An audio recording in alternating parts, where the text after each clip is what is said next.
Hi, everybody. Hi. We'll start in just a minute here. Welcome. Again, for those who are able or just joining, I invite you to share your video as well. We'll start momentarily here. Okay, this is my first Zoom, Stephanie. Okay, great. That's super. Welcome. I am expecting Shelley Brenningham to join us as well. I think Shelley is on. I think I see her. I see her name. I don't see her video yeah, I don't see her video. So hopefully she'll be showing us her beautiful face here. All right, it is 10:30. Welcome, folks. Again, my name is Stephanie Charrington. This is a complete and total first-time experiment. I'm sure we're going to have some trip-ups here, but hopefully you guys will offer us some grace as we progress our way through this. Thank you for joining. We have, Vicky's going to be sharing we have a little PowerPoint presentation as well. As I mentioned, my name is Stephanie Charrington. I know there may be some folks who are joining on who are not familiar with Eastside Pathways, so we'll talk a little bit about that.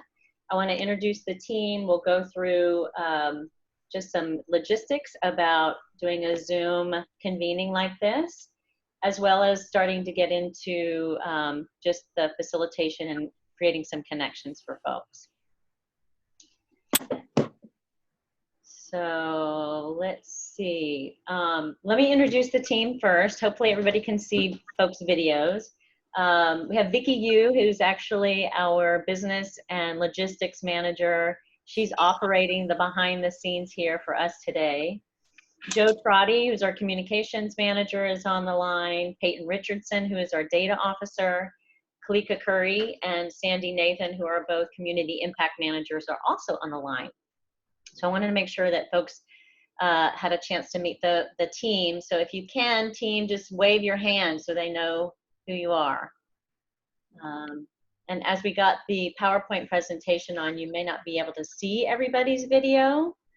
There's a little arrow where you can scroll through people's videos if you want. There are different ways of displaying people's video if you want up at the top of that little ribbon. So feel free to play around with that a little bit. I'm going to give Vicki my little ear sign here to change the slide to the next slide.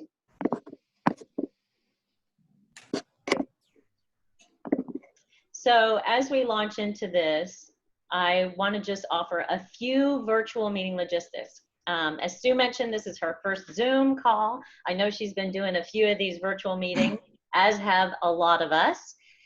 But just specifically for virtual meetings, we have found that the Eastside Pathways backbone team has been doing virtual meetings for quite some time, almost 9 months with Microsoft Teams.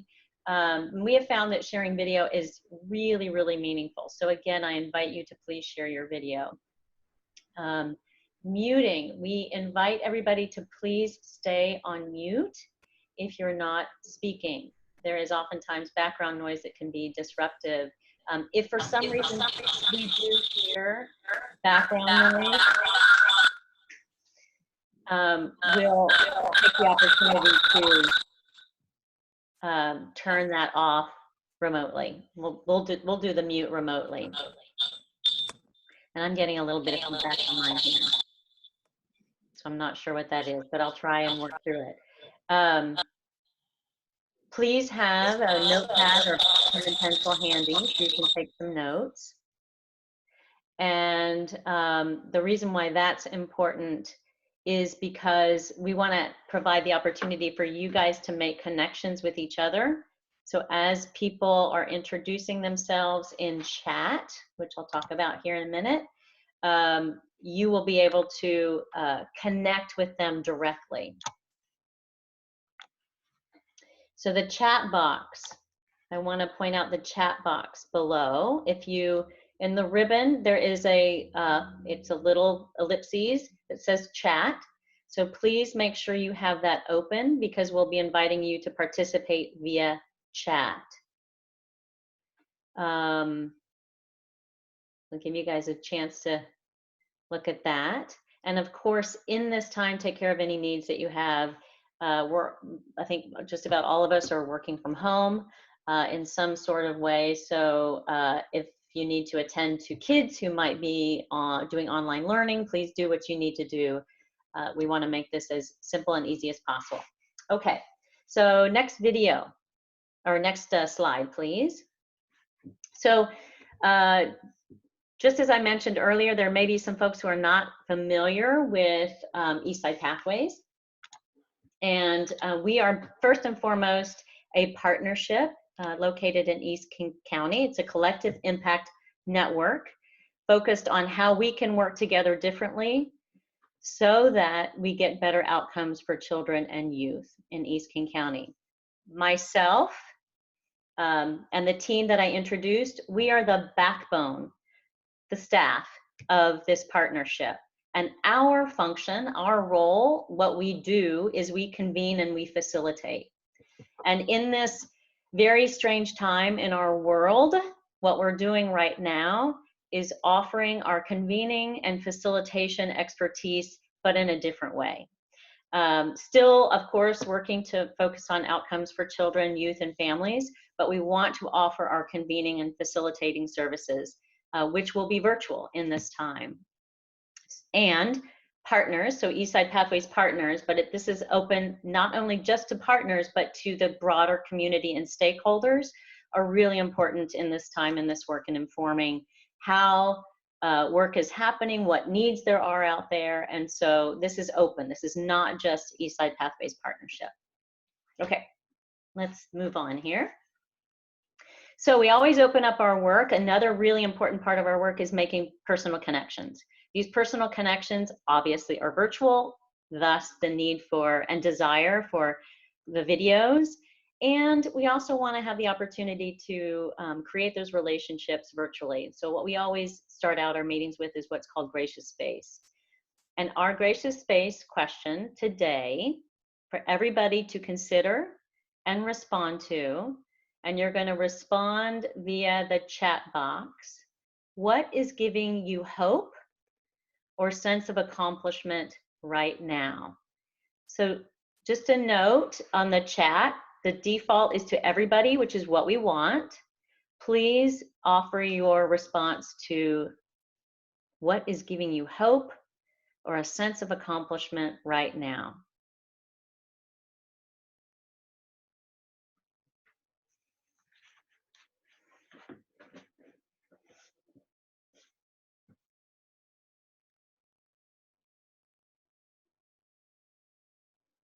Everybody stepping up and doing what they can. Love it. Teamwork at home. I love it. I've seen the hashtag together at home a lot. Sense of togetherness.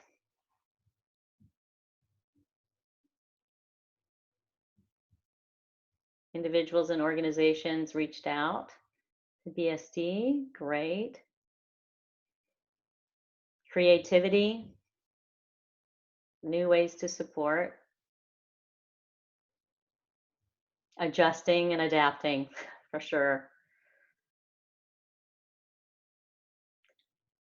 Awesome.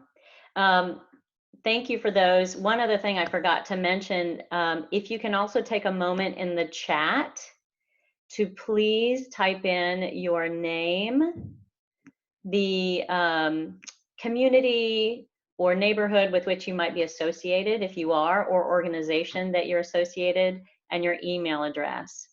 We want to make sure that we're capturing people's information so that as we continue moving forward on this, we have that information to continue the connections. Thank you for that. As people are typing in names and addresses, is somebody willing to do a quick summary of what we heard in terms of what is giving people hope or a sense of accomplishment right now? And don't forget to take yourself off of mute if you offer that.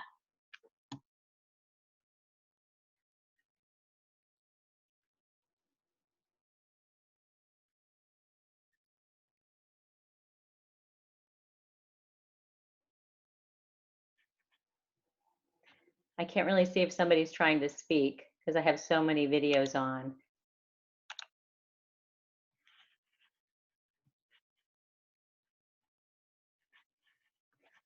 I'm gonna be so bold as to ask Kathy Habib, our board chair, to offer that summary if she can on what you saw. Yes, I'm happy to, Stephanie. Hello, everyone. Thanks for joining the call. It was really great to read all of your responses, and I think just that sense of community, and really, it's just really all of you who are taking time out and prioritizing this call, because really we are better together. And that's just what I kind of reflected. I also liked Erica's, Malik's comment that they put out a call for molecular biologists and they had too many people volunteering. And I think that's just our community overall, is really everybody stepping in and wanting to help. And this call is going to help us do that in the most organized fashion. So thanks for joining. Terrific. Thanks, Kathy. I appreciate that. Okay, let's move on to the next slide if we can, please.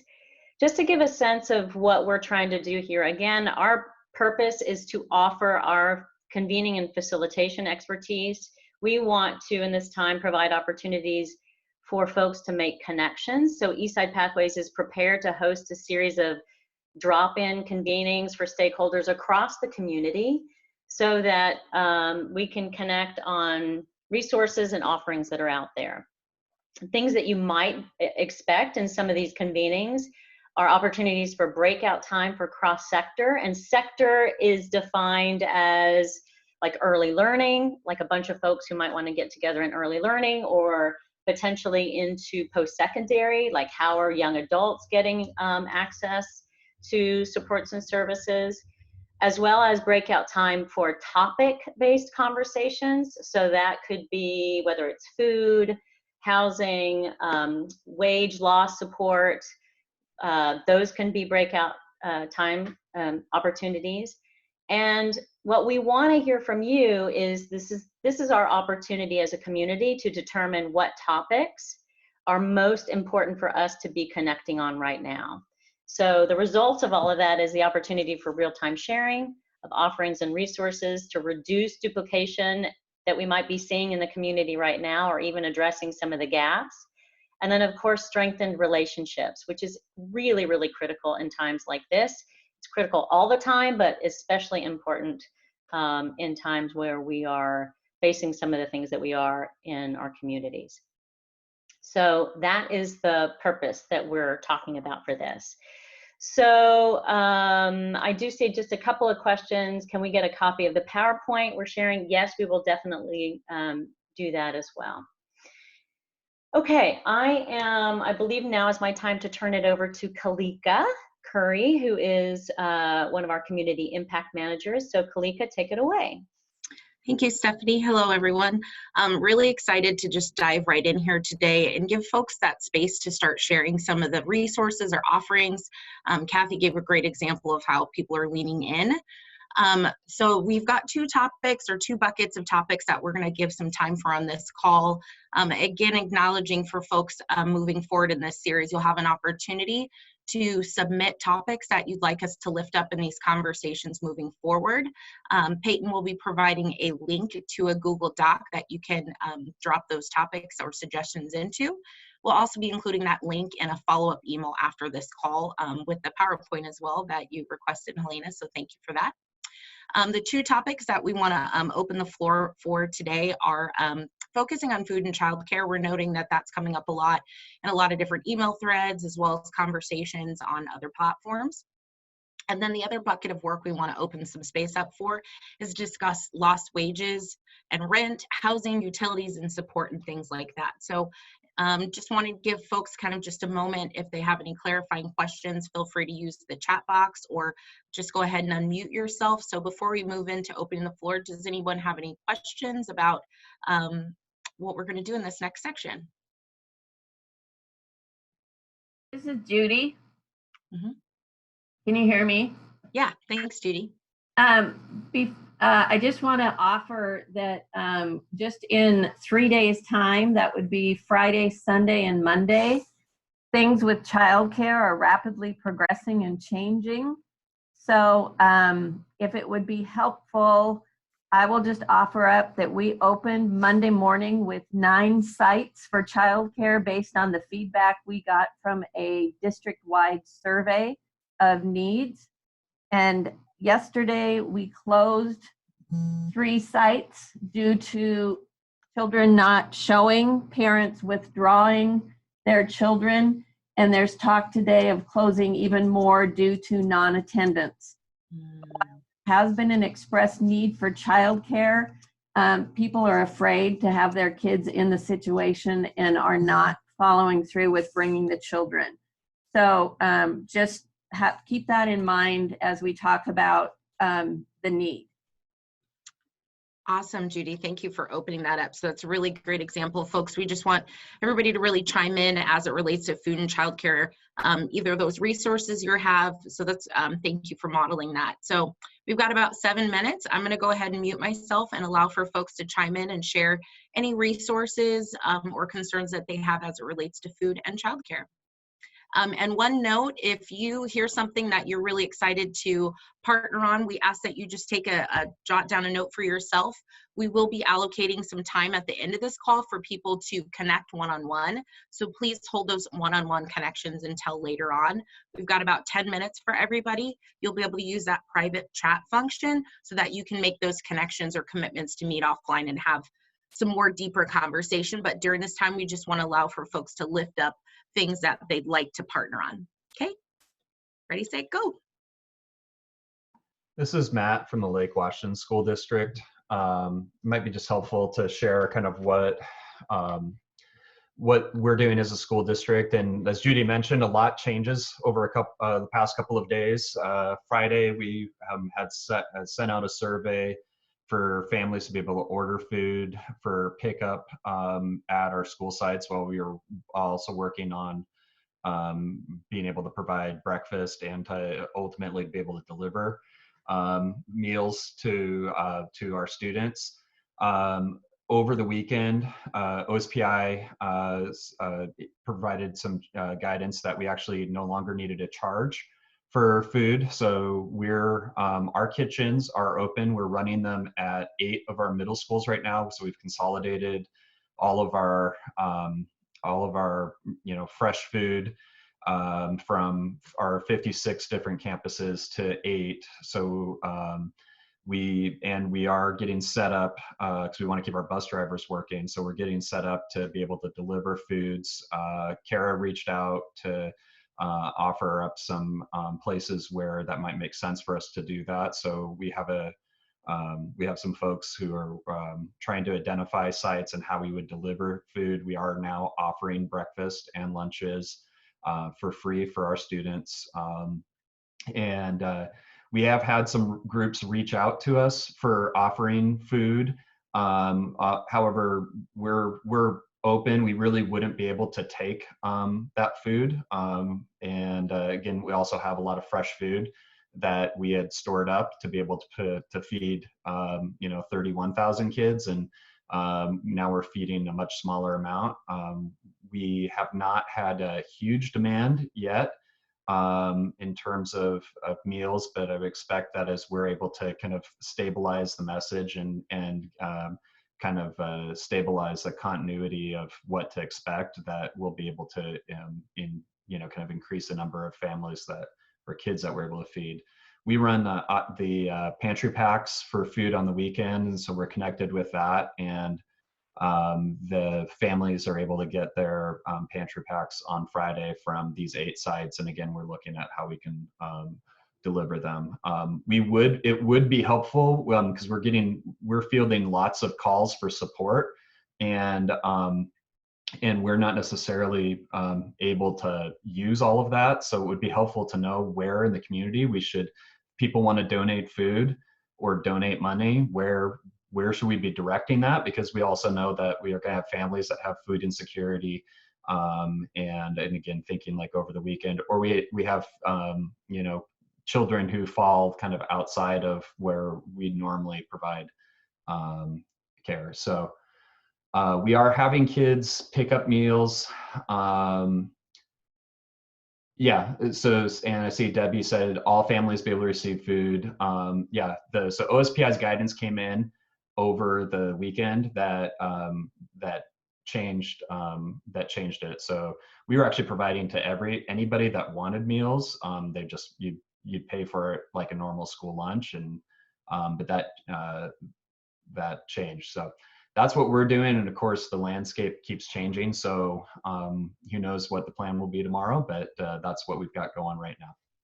Hey, Matt and Judy, first of all, this is Amy Lou from Microsoft. Thank you guys so much for what you're doing. I hear that you are wanting to figure out where to direct food and money.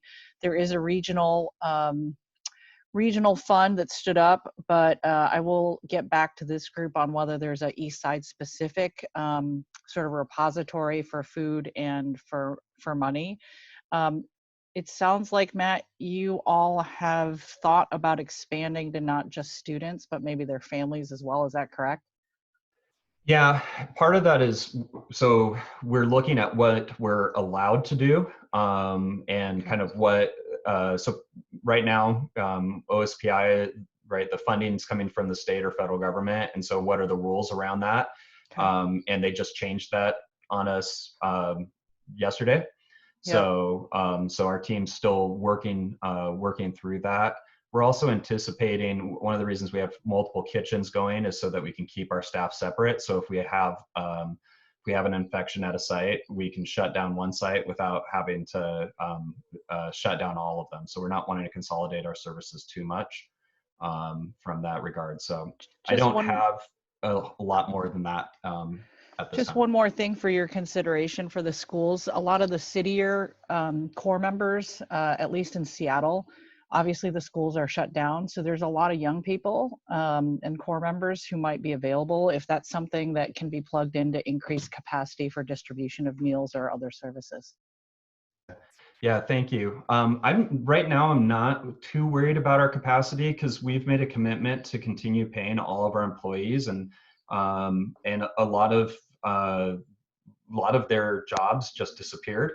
And so we're first trying to figure out what do we have people do so that we can continue to pay them. So that's not at this moment a capacity issue or a constraint of ours.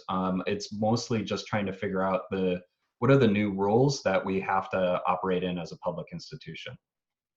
Thank you, Matt. I'm going to take that time as a great opportunity to switch gears. I know that's a quick little snapshot, but again, we're hoping that this call adds value for everyone, and our follow-up meetings after this, we will allow for more breakout discussion and robust dialogue.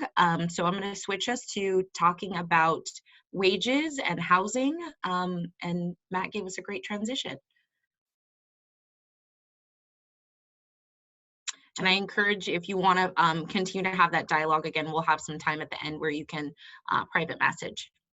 So I just want to jump in that here at the city, we put together a list of information on how people can get support regarding unemployment, assistance on filling out unemployment forms, legal assistance, information on some housing, utility support. All of this is on the City of Bellevue's webpage, but I'm also been sending to Stephanie, I know directly, lists as they come out of connections. We can continue to send that out in both ways to this group, but also we're putting everything on our COVID-19 page on the city, and that is being really updated on a regular basis. So there is a lot more information that's come out. King County sent out a significant list of support for people who are in need, including small business owners and also people who are minimum wage workers. So we'll resend that out to you again. And what I would ask is that when we send things out to you, that of course you send it out to your folks as far as why we can get it. We would appreciate it.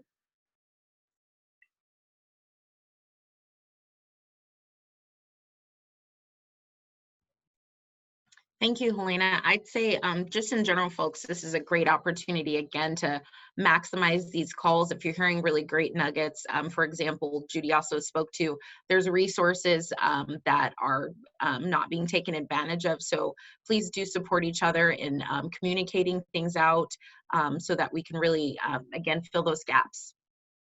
Any other thoughts on wages, employment, rent, housing, utilities, resources of that sort? This is Villette Nolan from Imagine Housing. Can you hear me? Yes, thank you. Oh, great. Thank you. First, let me say thank you to Microsoft for stepping up, Symetra and other Eastside companies for stepping up and helping out, and to the City of Bellevue for the resources that it's letting everybody know about. Just as an FYI, you know, we're at Imagine, we've been doing daily updates with our staff, our property management team. We're keeping an eye on all of our properties. Not everybody on the phone may be aware, we do have 3 senior properties. 2 of them are in Kirkland, so they're kind of close to the center of issues there. We do not have any confirmed cases of coronavirus among our staff or residents at this time. We've got 640 apartments, a lot of kids, so there's definitely a strain on our system. So the help that everybody's offering is awesome. And the takeaway that I want everybody to be aware of is that the housing providers that I've been in touch with in Seattle, as well as, you know, Eastside, it's us and Dash and King County Housing Authority. The biggest looming concern is the ability of residents to be able to pay their rent. So we have suspended any evictions voluntarily. There's been no ruling like there has been in Seattle. I think everybody is kind of in the same situation where we're all agreeing to suspend any kind of eviction actions or anything like that. But that trickle down effect of people not being able to pay rent, it will put an additional strain on all the service providers in the near future. I just want people to be aware of that. So thanks again for the news on places to reach out. Thank you for that. Just a note, we will be sharing out the resources that are being shared in the chat. So thank you, Debbie, and all the other folks who are lifting up all these great resources. I know they're kind of going by pretty quickly. So in those follow-up emails we'll be sending, we'll be ensured to include all the resources folks are sharing. So thank you. Okay. This is Judy. So what I'm hearing is there are a lot of resources. One of my challenges is we're trying to coordinate service to families here in the district. As Matt mentioned, we are currently hamstringed by some of the federal regulations about who we can feed. So we've got parents bringing their children to pick up food, but the parents aren't allowed to eat. So I have just asked that we start running a tab for parents to be able to eat when they come into food, to access food for their children. The resource that I need is somebody to pick up the tab. I'm going to be reaching out to our community partners that I know have resources, but that's the kind of support that we need from Microsoft or Amazon. Is we have the food available, but we're not allowed to give it to the people who aren't eating. And that's a really frustrating place to be in. So if anybody has a solution to that, I'm happy. Hey, Judy, if we can talk offline, but if you can give me the federal citations, that would be super helpful, and I can get that to our folks in DC.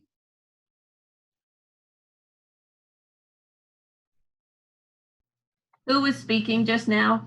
Sorry, this is Amy from Microsoft. Thank you, Amy. Yeah, thank you for asking that. So I'm kind of just hearing a theme that we've got some abundance in some areas and wanting to be able to really connect those, and that there's some policies and practices that might be inhibiting that. And then there's also this and continue to provide these resources and support for our community.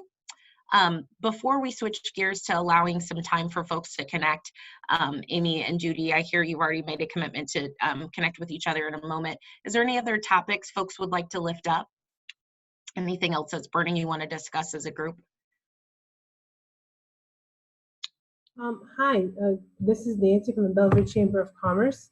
I just want to let you guys know that here at the Chamber, we actually built a platform because I saw it like a need a community a technology platform. We actually built a website where people can kind of go in there and let us know if they need help or they can help. So I will actually share that link later on. But if you know somebody, or I'm hearing the same theme here, we're actually working on finding out what people need and then partnering them with the right person. We're kind of playing that matchmaker. So I just wanted to provide that out there. And if you know of someone that needs help, or you want us to kind of matchmake with someone, we kind of have that website available right now. So That's great. Thank you, Nancy. I'm hearing a great opportunity to share a lot of the products that are being shared in this call on that platform that you all have provided. So that's excellent. So we wanted to, another way that we wanted to help folks is just creating a connection point, although virtual. So we're just going to take 10 minutes here.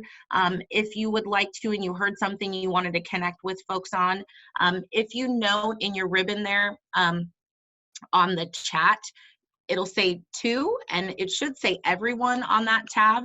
If you click on it, it'll then drop down a list of all the participants, and you can select an individual's name and direct message them. So I'm just gonna go ahead and mute myself for the next 10 minutes. Please feel free to connect with people, share those resources, set up some time to meet offline. I'm gonna give you 10 minutes, and then Stephanie will be wrapping us up with further details. If you have any other questions, feel free to unmute yourself and jump in. Can I ask if Sue Camus Arant is on? She is not. Thank you. Yep.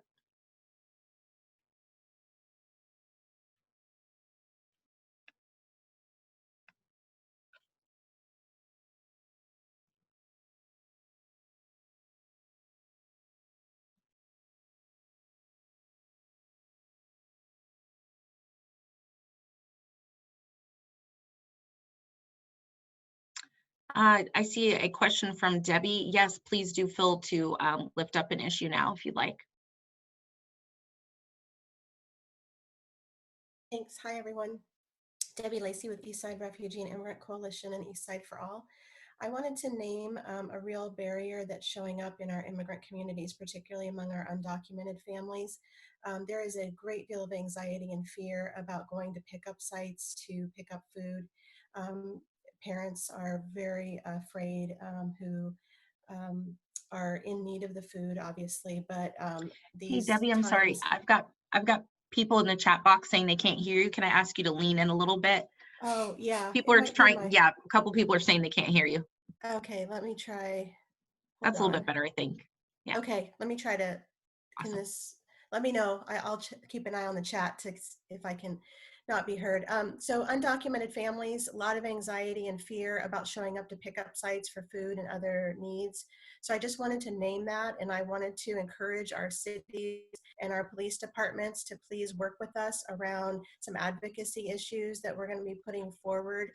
We need to hear from our school districts and our cities about ways that they are providing some safety and protection for families and getting that word out to families. I don't know exactly what that will look like, but we do have a lot of fear knowing that these pickup dates, times, and locations are being widely circulated, and people are very fearful that immigration law enforcement will be monitoring and taking advantage of those pickup places. So I just wanted to name that concern. Thank you, Debbie. Am I hearing that you're going to provide some resources for these players to help navigate that? We will be gathering some, we are meeting on Thursday, a group of us that have been working on these issues. And so we're going to be providing some requests and recommendations, yes, for the institutions in our communities. Awesome. Debbie, this is Matt Gillingham from Lake Washington. Thank you for raising that. And I'm not, again, the guidance is changing so quickly. So it's possible that this has changed. But one of the rules that I was informed around the meal services, and maybe Judy, you can chime in if you've had a chance to dig in to see if this changed, but was that meals needed to be kind of provided directly to a student. It's possible it's changed because they've opened up some of the rules.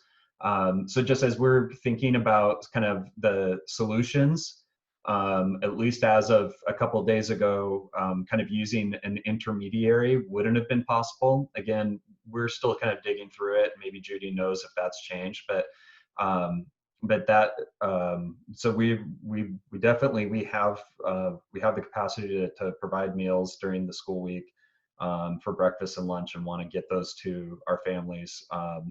And and that's just kind of working around whatever constraints, because that's we can deliver to areas, but that that would be, as we would love to have some suggestions of how do we help facilitate that in a way that that actually gets meals to children. Matt, I've got the guidelines in front of me as they were shared with me, and I don't know if it's the way it's being interpreted or if it is in fact what needs to happen. But given the guidelines, that's why I've set up just letting people eat and keeping a tally, and we'll figure out a way to pay for it later, because turning away a 19-year-old unaccompanied minor who's still enrolled as a student doesn't feel good. And it raises anxiety for everybody who witnesses that happening. Turning away a mother who has a sick child at home because the child isn't there to have the food presented to the child doesn't feel good, and it raises everybody's anxiety. So those are the kind of regulations that we need to get away from if we're going to help make this happen for people who want to eat. Can I make a comment? Yeah. Hi. Oh, I was going to say, and I think that Debbie's also raising that people may not come to our sites. So as we're looking at taking food out into the community, how do we do that in a way that actually gets food to the people that need it? Thank you. I heard Tammy wanted to jump in there.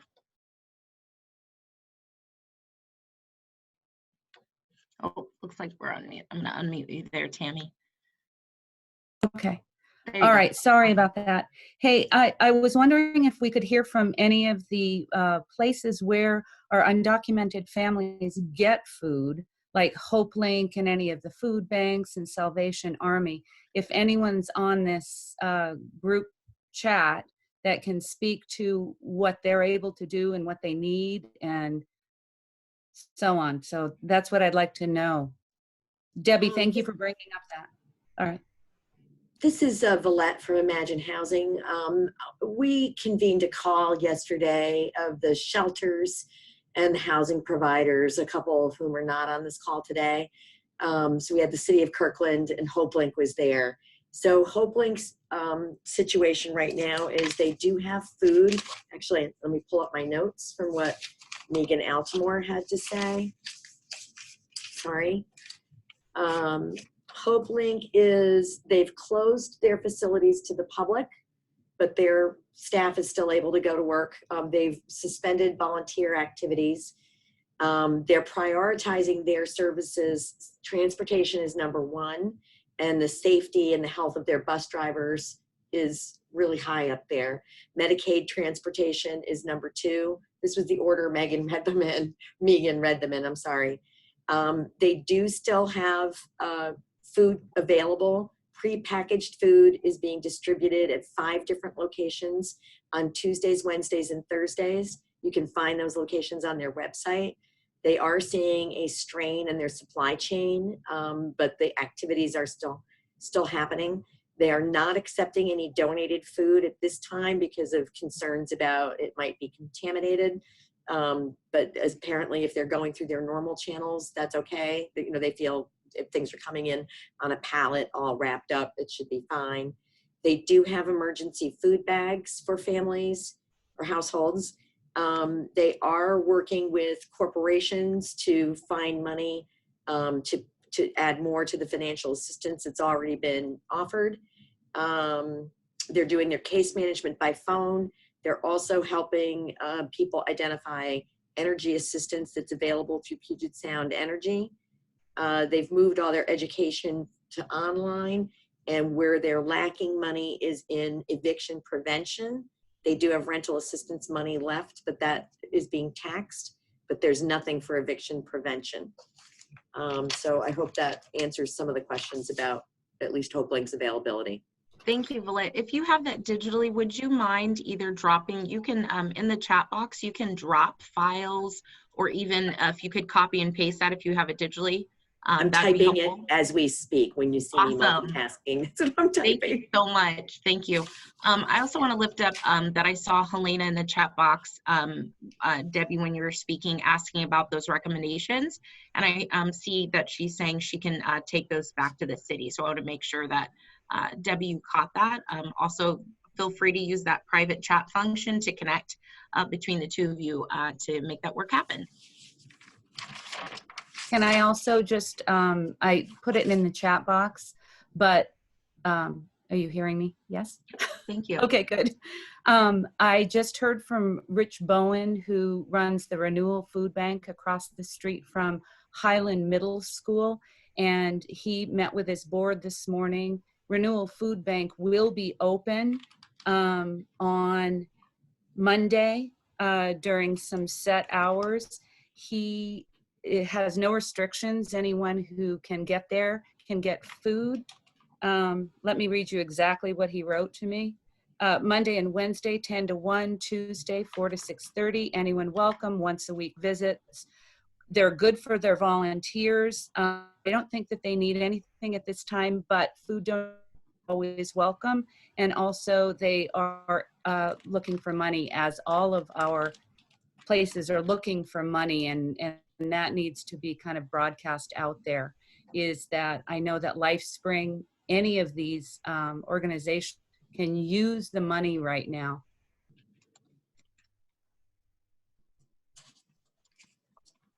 Thank you.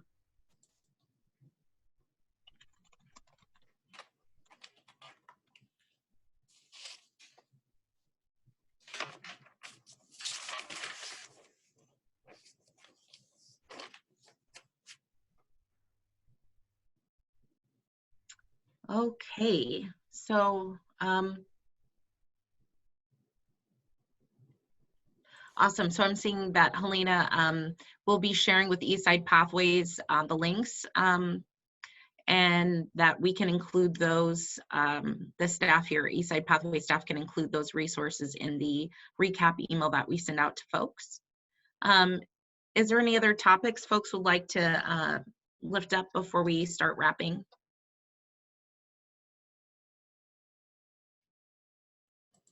Hi, this is Valette again. I just want to reflect again for people who aren't on the call today. Both Sophia Way and Friends of Youth and Imagine Housing, all three of us are experiencing some staff shortages. People are staying home because they're sick, and it's a frontline staff. So I think the other two agencies are frankly seem to be suffering a little bit more than we are. But they were both saying that they have their admin staff are now doing kinds of things that normally their case management staff would be doing, distributing basic supplies and so on and so forth. So I'm not sure what can help with that. If that's, it's not just money, it's, you know, it's trained bodies, people. So I'm just letting you know that this is something that they talked about as a big concern for their agencies. Hey, Valette. We're stretching our people. Valette, I mentioned, this is Amy from Microsoft. I know that, again, City Year and other organizations have reached out to me with possible capacity, but I don't know if you can provide sort of if there are training requirements or anything else, that would be helpful to see if there's a match. Thanks. Sure. Yep, I'll be happy to, yeah, thank you. And this is Helena from the city of Bellevue. So I had just left an internal homeless meeting, a homeless population meeting to be on this call. And so those kind of issues I'll take back to that team as a concern of, so the more information you can share about what you're kind of needing or wanting in order to keep your agencies going around staffing, that would be helpful as well. Okay, thank you, Helena. Any other thoughts or contributions around homelessness? Thank you for bringing that up, Lena.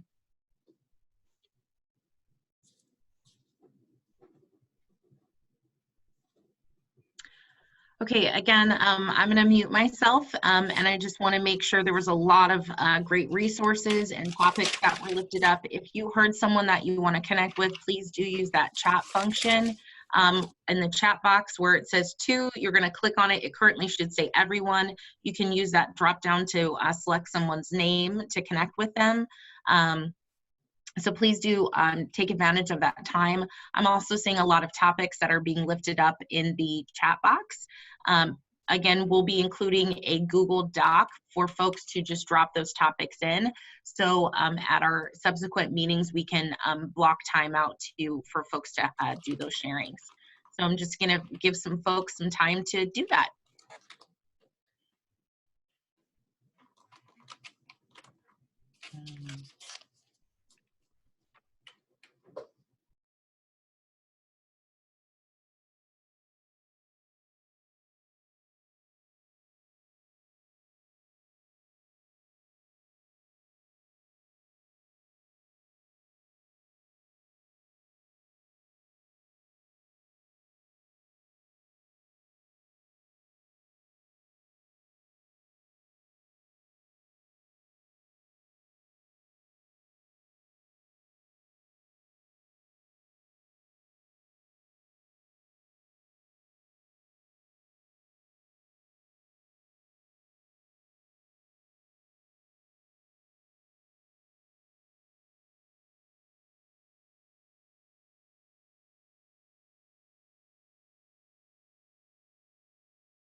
Thank you, Sandy. Folks, if you haven't seen that, Sandy has shared the link to the Google Doc in the chat box there. Feel free to jump in there. We'll be keeping that open at all times. So if you wake up in the middle of the night and you have a burning idea that you want us to lift up in these meetings, feel free to drop that in there. We'll be using those and closing it, so to speak, 24 hours before our next meeting, so that we have time to prep those sessions for everyone. I'm going to pass things to Stephanie to close up this time. Thanks, Kalika. And again, I offer everybody to continue to connect with folks on the chat and make appointments or opportunities where you're scheduling time to connect offline. The other thing I want to mention as well is for anybody who may have joined late, please put into the chat your name, the community or neighborhood or organization with which you might be affiliated, and your email address. We want to make sure that we're capturing all that so that we can maintain this connection. So this was a test ride, really. This was an opportunity for us as the Eastside Pathways backbone to offer what we do, which is convening and facilitating, so that we can help bring the community together. The last thing we want to do is be a burden and for you guys to feel like, oh my gosh, this is one more thing that we have to do.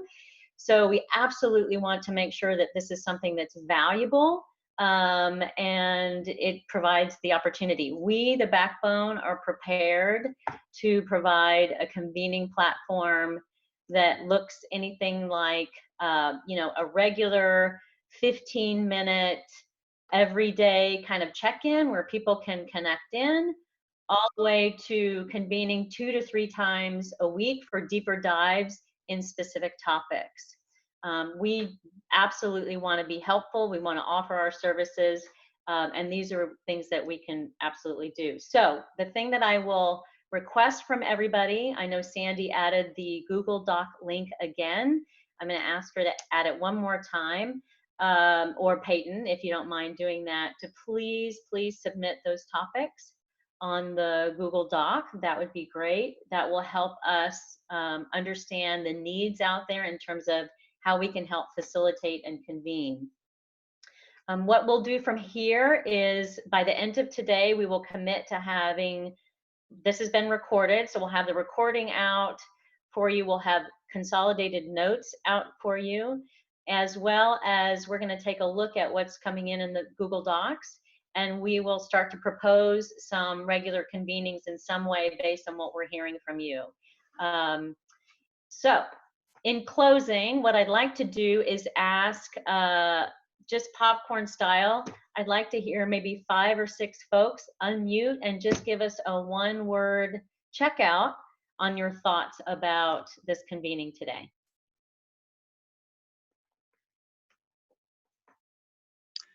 This is Shelley Brittingham, coordination. Thank you. Thanks, Shelley.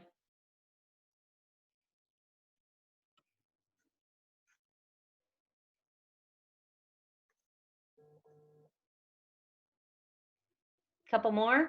Don't forget to unmute. This is Judy, responsive. Thanks, Judy. This is Erica. Sorry about the chaos.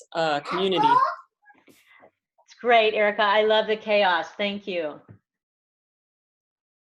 Couple more. I see togetherness. This is Sue Baugh. I think this is very hopeful that we're going to get through this. Thanks to everyone who is on this call. Thank you. Super. Thank you, Sue. The one other thing on the Google Doc, be sure to add any note, any day or time preference that you may have for any of these convenings. So thank you again, everybody, for joining. I know it was a quick turnaround. I appreciate the work that the team did here to pull this off. And stay healthy, stay safe, and take care. Bye-bye.